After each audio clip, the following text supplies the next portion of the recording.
there's a lot of potential with genetic modification. We have basically every organism on the planet has different genetics. We could take the genes for making enzymes and making molecules. We could take those out of one organism and put it into another. Another angle that's being pursued is to look at kind of a mesh of genetic modification and traditional breeding, where they're identifying these crop wild relatives and basically trying to find genetics of related species that you might take a plant like barley here that as a crop plant has been through a lot of selection. It's got a fairly narrow gene pool, set of genes that it has for variation.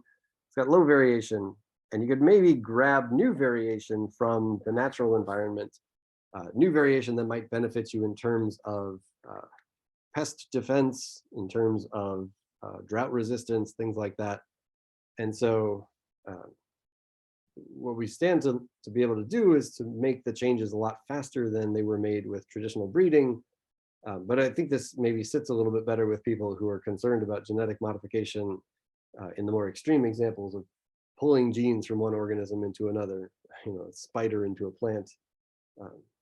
Pulling from a plant into a related plant is maybe less worrisome to a lot of people, and also maybe better chance of success. So you don't have to worry as of a whole different biological context if you're just taking a related species and using its genetic advantages.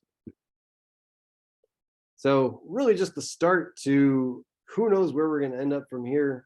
This goes for plants and every other organism on the planet. Lots of interesting new directions. Science is going to keep developing new options for us, and we'll see where this ends up. But just some examples here. So some of the problems we've seen, I mentioned in fungus and pathology. We talked about various pests that are causing trouble to plants.